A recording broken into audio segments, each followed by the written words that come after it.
All right, sorry, Dave.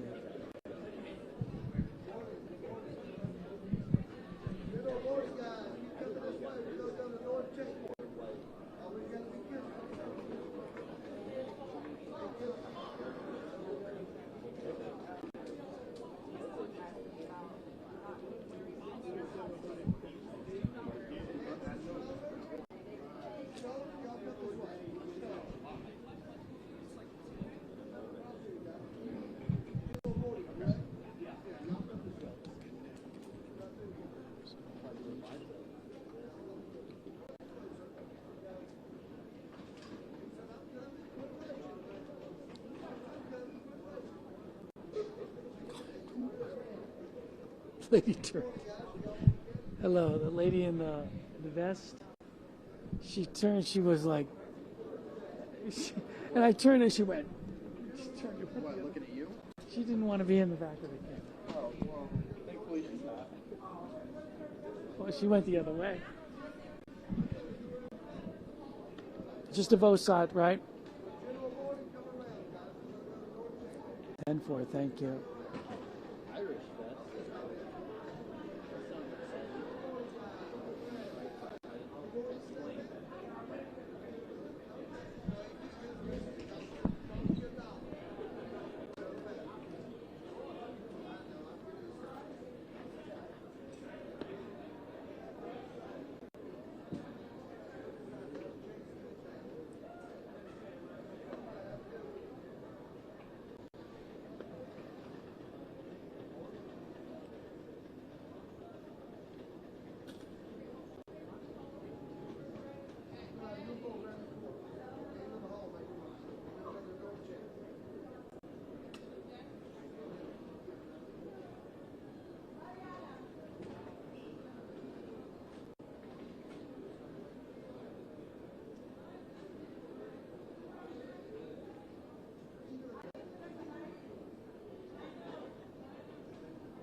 Well, they're not exactly happy, not a surprise. As far as the impact here at Hartsfield-Jackson, it hasn't been too bad for most of the travelers because the flights that are going seem to be going pretty much on time. It's just the flights that aren't that are causing the problems. We have a total of 78 cancellations here in Atlanta as a result of all of this today. Now, 39 of those planes are coming to the city, 39 are leaving. On top of that, we've got about 40 delays right now on the board as they try to get these people off the ground. Delta has been doing what it can to try to get a hold of people, same thing with the other carriers, in advance so they didn't end up showing up here at the airport. However, we did manage to talk with one woman. She was trying to get to Columbia, of all places, and her flight to Miami, where she was going to have to make that connection, ended up getting canceled. Now she was stuck here. Another man said he was trying to get home to Madison and even had to change his plans just to make sure he could get that done.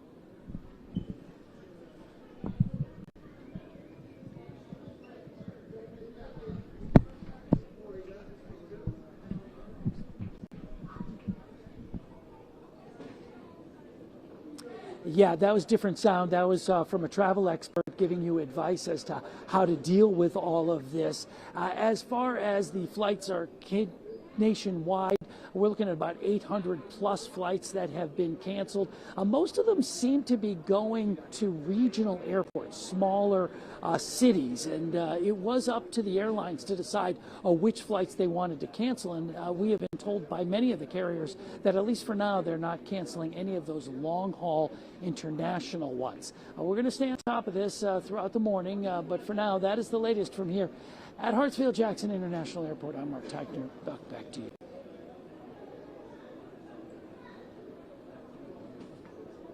You got it.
here. But so I don't have any kind of B-roll or anything, except I got a shot of the shit. They were right next to each other, like that. Okay, cool. We got to do one more live shot real quick for Seattle, and then our.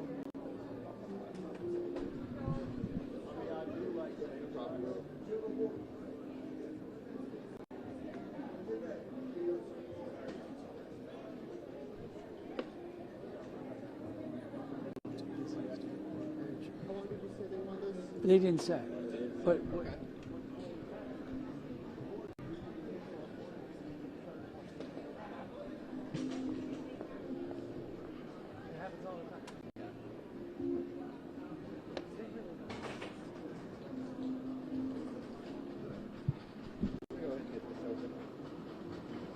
they just walked away and left us. Shot, right? What? I don't know. Shot, right?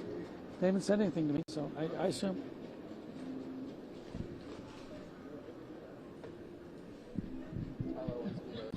Hi there, how you doing?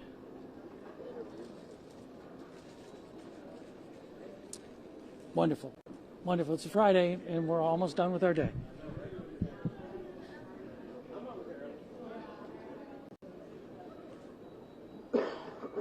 Okay.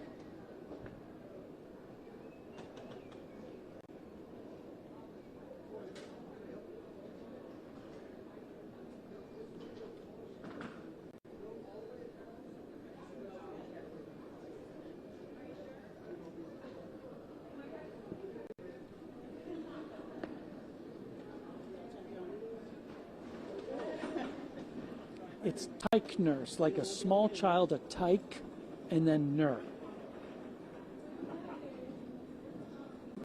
No, you got it. No worries.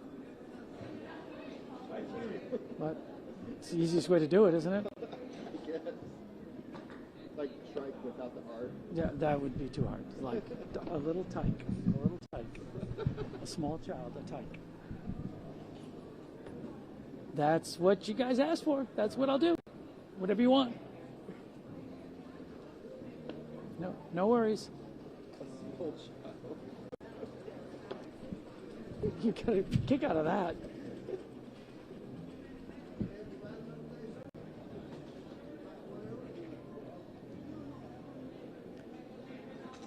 Okay, sounds good. I just love how you describe it to him. I've done it before, so it's I'm sure it comes natural.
no worries. Thank you.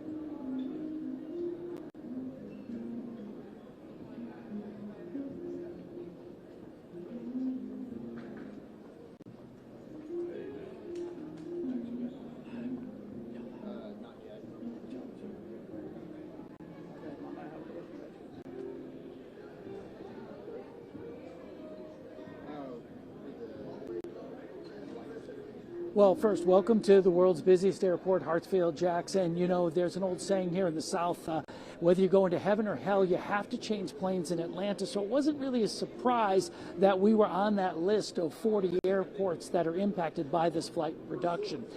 The situation this morning has been, we have 78 cancellations here in Atlanta. Of those, 39 are flights coming to, 39 are flights going out. We also have 40 different flights that have been delayed, including one that is coming here from SeaTac. No flights, however, heading to Seattle have been impacted out of Atlanta, but the main security checkpoint, as you can see, is moving fine. Delta, which is the home of Delta, says it's canceling about 170 flights system-wide. Most of those seem to be going to small regional cities here in the South. They've been the ones that have been impacted, and they tried to reach out to people as much as they could so that they wouldn't come here to the airport only to be turned away.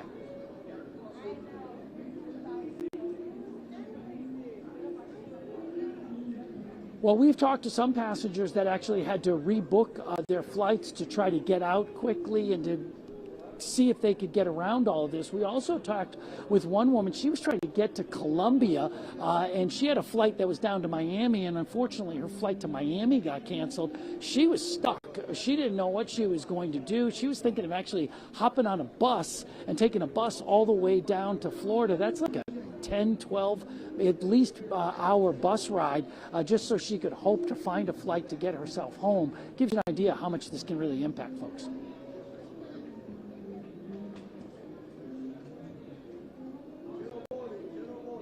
Well, the main thing they're telling him is to call ahead. Make sure you check with your carrier to see if your flight is in fact going or if it has any delays. Also telling people to get here a little early, although I got to be honest with you, the checkpoint lines have been great all day long.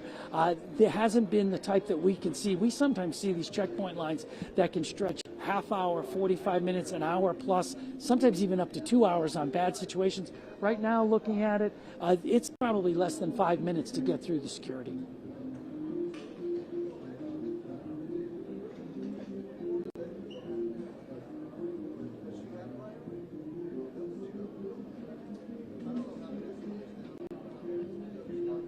Sure.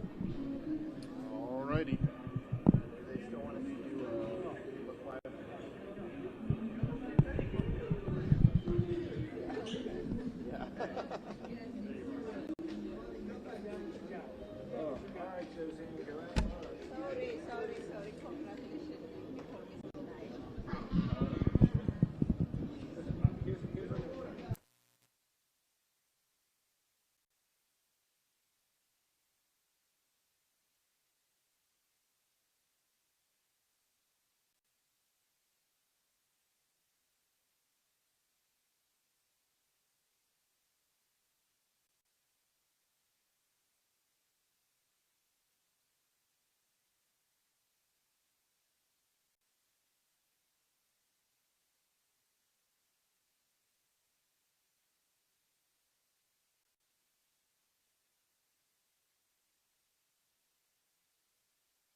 the other guy because there was a crew sitting out there, and because there was there was that black satellite truck. Yeah.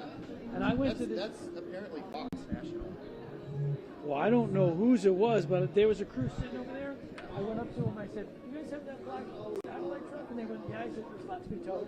He just turned and kept walking. The guy got up and he like. Yeah. It's crazy. Well, they're saying. Well, first of all, again, you can't park there. You just can't park. But then they need to take the signs down. But the signs say marked vehicles. If you look at them. Do they? Yes, they do. I gotta look at that. It just says unauthorized vehicles will be towed. Well, they said it used to say parked. They are now saying that placards don't work. Did you have a placard in the window? Yeah. I told them we don't even use marked cars anymore because we go to riots and things like that. People throw rocks at us. Well, the thing is, what they would argue is the only vehicles that can park there would be like when, what's his name? When Haygood was still driving the big, that he could park there. But it's only vehicles that are marked that can park there. You have to park. Now, Amy kept talking about how we can park in the north.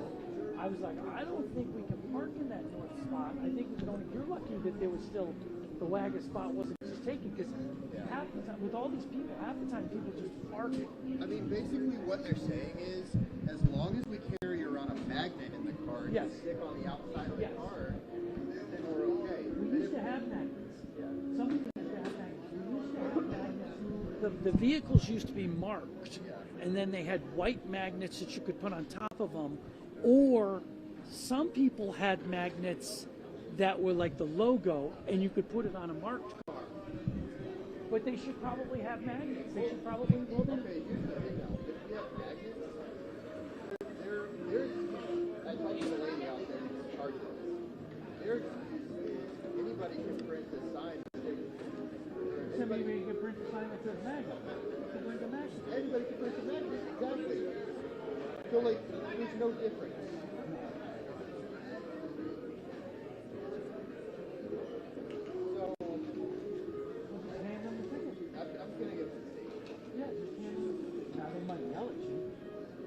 What are they going to yell at me for?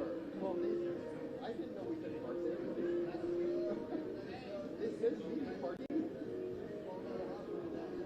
Supposedly they sent out an email yesterday. They did. They said that they sent out an email yesterday. They did. I was like, because there was a big discussion. And Amy's like, they sent out an email last night. I was like, well, I didn't get this email. I'm sure Dave didn't get this email. He needed to mass people. Hello. yeah. If there was an email, then you sent it. Well, I'm glad you got it. Thank you. I'm glad we got it before. This is the new VOSOT, right? Thank you. It should be with a guy named Brian and Natalie or something like that. 1, 2, 3, 4, 5. Anyway, I'm irritated. I'm irritated because of the way the airport reacted. Well, in their, I'm not saying in their defense, but they sent out an email last night explaining it to Fox 5. And then Fox 5 went and parked looking at it their way, and then Fox 5 just went and ignored the email. Yeah. Like, so they're probably saying, we sent out the email last night explaining this, Yeah. and you turn around and you violate the email. And your response is, oh, no one told me. And their response is, thank you. That's not our fault. That's Well, yeah, but I'm irritated at the way the lady handled it with me personally. Not necessarily with the station. I'm irritated that, like, she could have been nicer about it. She could have said, well, hey, you're not allowed to park here. We're not going to, well, we'll give you a warning this time or whatever. It literally says media parking. And I said, if it says media parking and you don't want us to park there, you need to take the signs down. well, see, Before you send out an email. again, the problem is that those spots were our spots. And then, people had always parked there. And then, again, during COVID, TSA took them over because we weren't coming out here. For like a year, no one came out here. So TSA was like, we'll just take them. And then all of a sudden we started taking them. And they were like, oh, we can't have this, we can't have this. And because we used to park there like that. Yeah. And then, of course, by then, all of our vehicles, which used to be marked, because before COVID, all our vehicles were marked.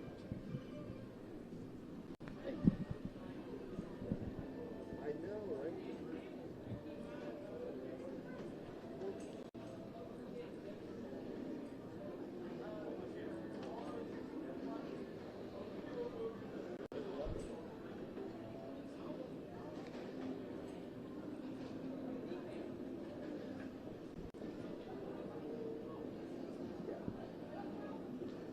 It's crazy.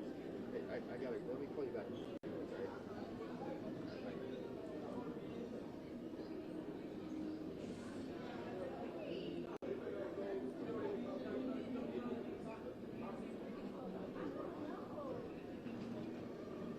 Yeah, Ron, really not a surprise that we ended up on that list, this being the busiest airport in the world.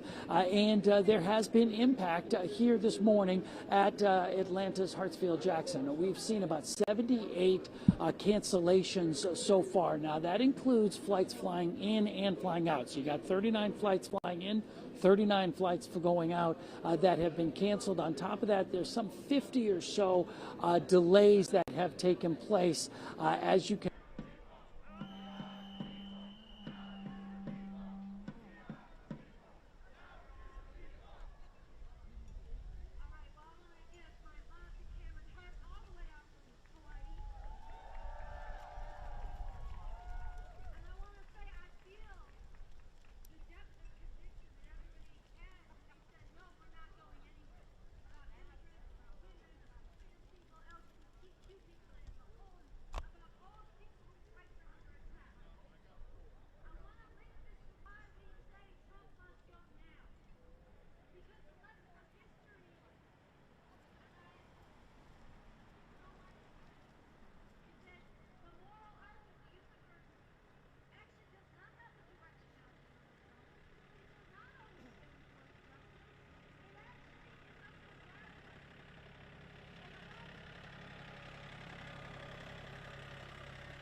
That's a good job.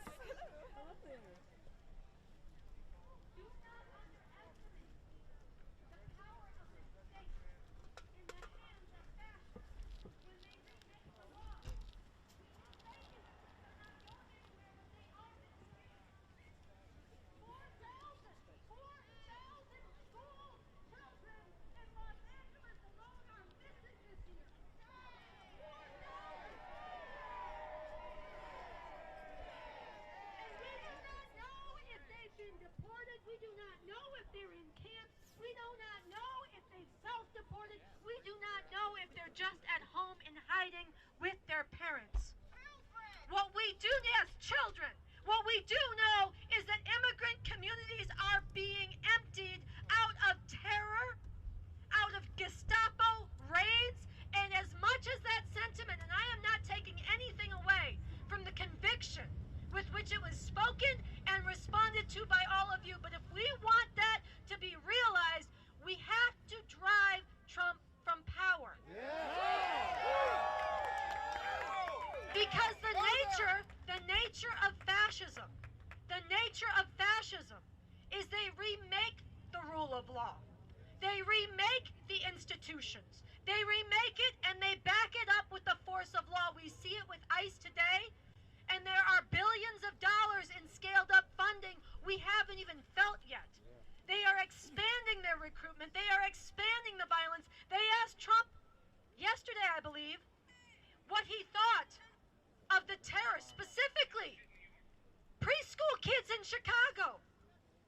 Their preschool teacher in front of the children and the parents assaulted and dragged out and kidnapped. As she said again and again, she has papers. And it would be wrong even if she didn't. They did this and they asked Trump, is this too extreme? Is this going too far? He said, I don't think so. He said, we need to get them out. He said, immigrants are poisoning the blood of our country. Oh, God.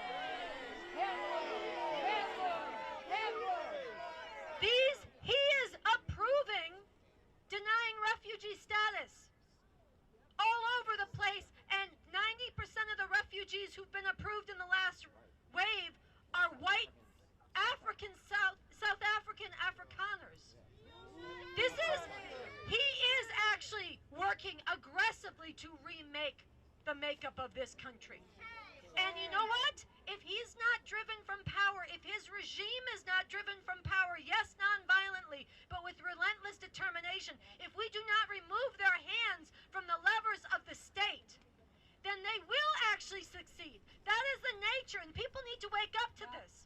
Because fascism is not just the worst policies we've seen. It's not just a pendulum swing. It's not something you live through. It qualitatively changes the nature and the form of rule. It takes away the rights of people, and it shuts down all the space for people to stand up and oppose it. That's why he called nonviolent protesters terrorists. That's why he's designated nonviolent protesters as domestic terrorists. That's why he is sending in his so-called Justice Department to indict, investigate, arrest, and yes, he wants to imprison his rivals within the ruling institutions. It's the same thing the Nazis did. And there is a point when it becomes too late to resist them. So I'm saying this to say that if we want to make good on the righteous sentiment, the beautiful sentiment that Cameron spoke to and you all echoed, this is why we are here, this is why he is here, this is why we're together here today, to say Trump must go now and to launch a movement and to bring forward a movement. It's beautiful we have hundreds here today, but there needs to be thousands and tens of thousands and soon millions right here in D.C., creating the level of profound political crisis where Donald Trump cannot govern this country, cannot impose his fascist program, and cannot even hang on to the reins of power. We need to. We need to. We need to.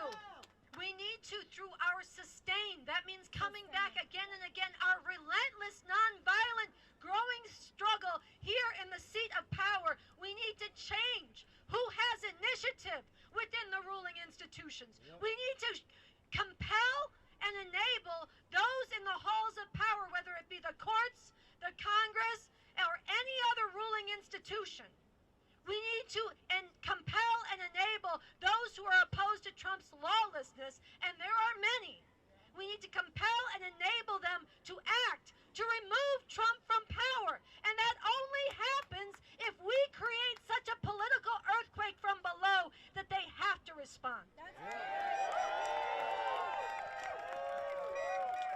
And this is life and death, and it is not just life and death for trans people, though it is. It is not just life and death for the black youth who are being terrorized in this city and Chicago and around the country by Trump's National Guard and soon the military, although it is.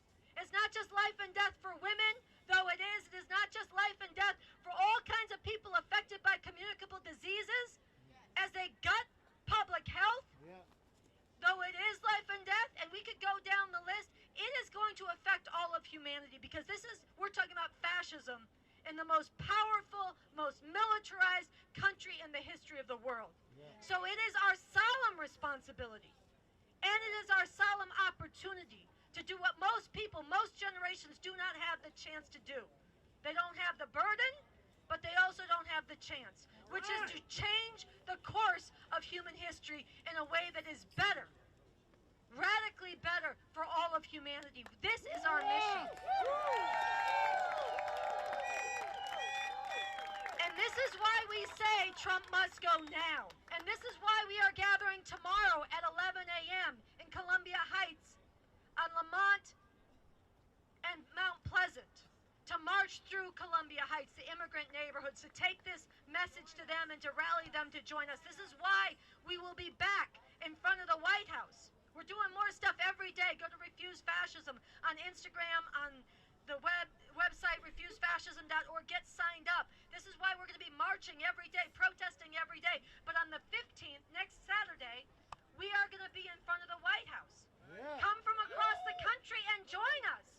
Come from across the country and join us. If you voted on Tuesday because you hate Trump, recognize that may be a righteous stand, and it is better that it's not a whole lot more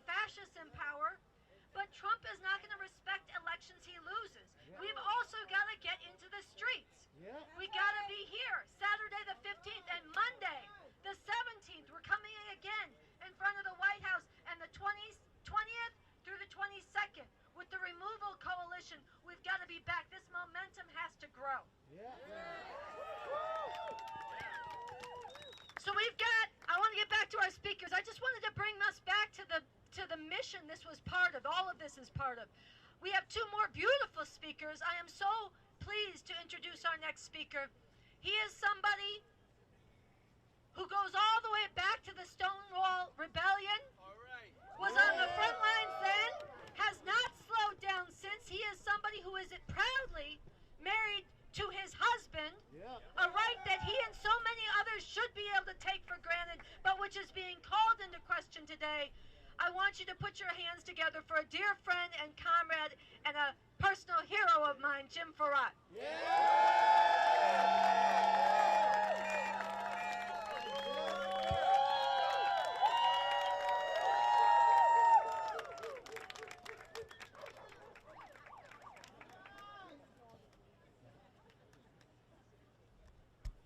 I'm just looking at all of you and the diversity that makes up America.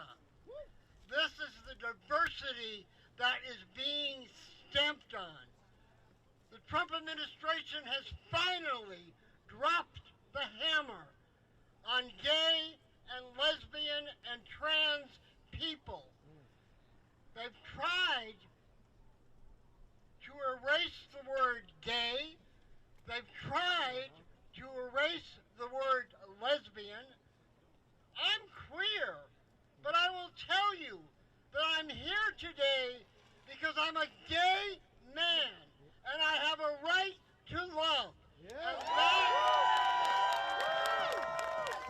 And that love is being stomped on by Donald Trump, by Vance, by Stephen Miller, and all the fascists that stand behind the man with dyed hair and makeup on. I'm not talking about a drag queen, I'm talking about the president. And he could dress a little better, please. I wanted to bring a little bit of humor into this, because this is serious shit. I will tell you, my husband is disabled and he's a fantastic painter. And he couldn't be here because of his disability. How dare you, Donald Trump, tell me that I do not have the right to love? How dare you, Vance, tell me what you tell women? You have a new agenda for people like me, and you have a new agenda for women. Yes, what did he say? You start having babies early. Go home. Raise these children. Don't be full human beings. In my community, we also are parents. We love our children. I don't personally have children. I'm 86 years old. Oh, wait a minute. I'm 84 years old. I have to be a little older before I make myself older, which is what old people do. This is dead serious. Yeah, hell yes. It's very hard for me to stand before you and tell you that I am frightened. Not to fight back, but the inhumanity, the casualness of the way they talk about my community, the way they want women to be, their bondage to be bound. Shame these representatives of the dream of Donald Trump and his Christian nationalists. Shame on him.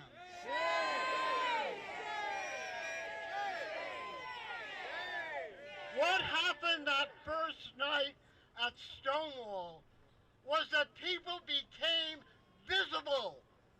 We lived in shadows, in closets. We were not allowed to be full, integrated human beings. And the fight for that has gone on since 1969. I am so worried about my trans friends. They have been pushed to the front lines, and this hypermasculinity that MAGA is promoting means they'll beat the shit out of us. They'll beat the shit out of trans people if they get their chance. And he says he doesn't care. Maybe that's what needs to be done, to clean up. Look who the hell is talking. Look at his lifestyle. Look at what he represents. How dare you tell me that Joel and I have no right to declare our love in the ritual that this country provides for people. It's called marriage. You don't have to be married. I didn't get married till I was like 76 years old. When I suddenly realized recently that marriage has become radical.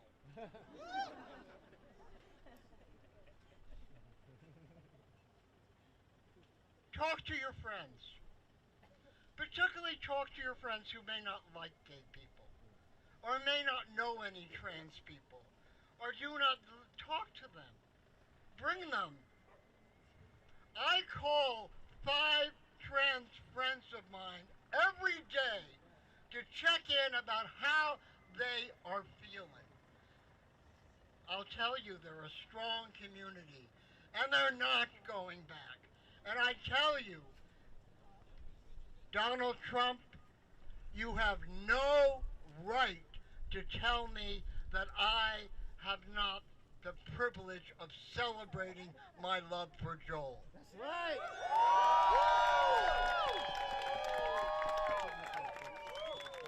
Trump must go now! Trump must go now! Trump must go now! But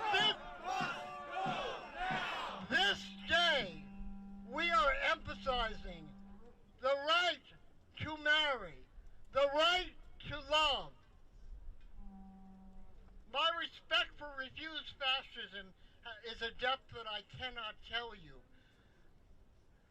But today, all of us have to remember this is about this Supreme Court with the 4 Catholics, and I grew up Catholic, the 4 Catholics that he has appointed. And I hope that they can find in their hearts and in their conscience the right to say, yes, Jim, yes, Joel, yes, Lois, yes, Sally, you can be married. Thank you.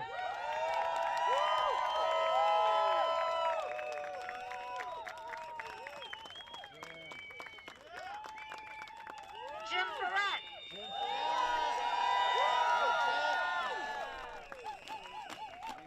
All right, now we have coming up from Chicago, right where a lot of the ICE raids are concentrated right now, and many of you saw the footage when they raided the apartment building with the Black Hawk helicopters. And they came in and they dragged out black people and Latino people, segregated them, zip-tied them, including the babies.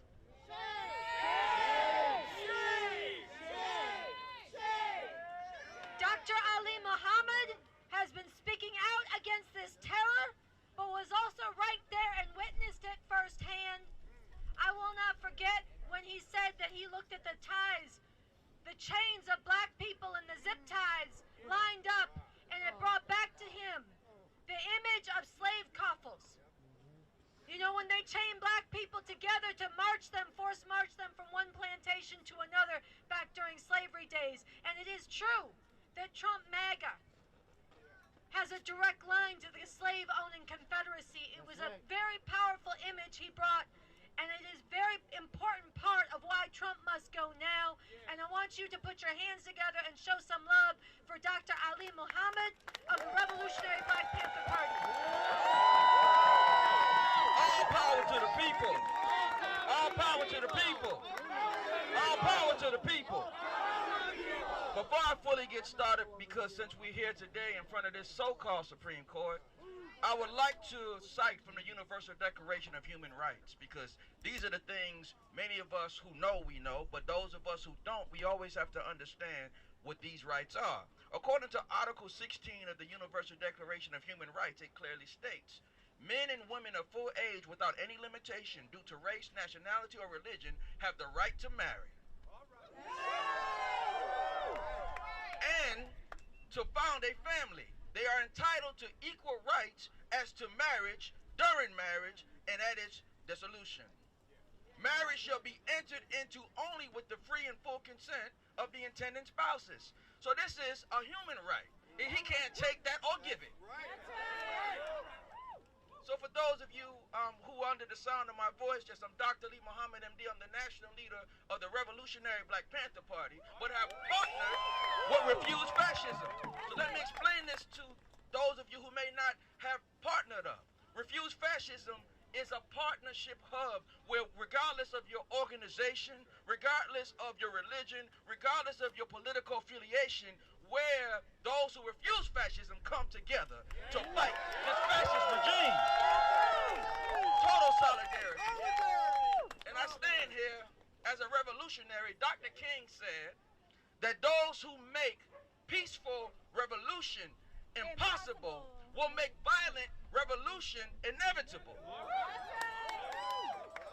And we must understand that. We know that Dr. King, in his last intention, didn't make it back to D.C. because they assassinated him. But he was coming here, and if he was successful at what he did, most of what we're doing, we wouldn't have to do. But we also know that through the bastards in this courthouse here, Uncle Clarence Thomas, and all the other Toms that rock with him, and the other fools that rock with him, that they've done so much damage to what Dr. King and others have died for and they stood for.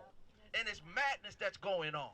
And they're not real judges. These are hypocrites in robes. How can you actually stand with a 34-time convicted felon? How can you stand with a man who was found liable of rape in the Jane Carroll case? That's what the judge said. The judge said, this is a rape case. That's what he said. How can you stand with a man who feels that a woman has no right over her own body? And how could you stand with a man who feels that adults who love each other can't love each other and can't marry each other? That's nobody's business. I always said that I'm only concerned with the sex of the person I'm with. Why you worry about what people messing around with? That's their business. And they have a right. Every human has a right to be with whomever they want to be with.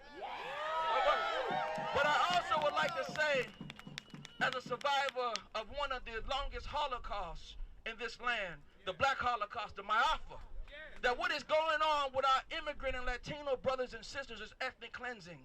And it is genocide. And these are crimes against humanity, ethnic cleansing. You could not target people because of the color of their skin. You could not target them because of their race or whatever their persuasions or choices is in their life. When you target particular groups, it's not, oh, they're just being abusive. It is ethnic cleansing. It is a form of genocide. And the actual criminals stand in this court. Because everything that he says, they stand on. So that is a very deep thing, but I'm not going to be too long here, but what I want to say is that night, so it was September the 29th it started, but I thought it was the 30th because I was sleeping. I had just left Broadview, and I was talking mad trash, too.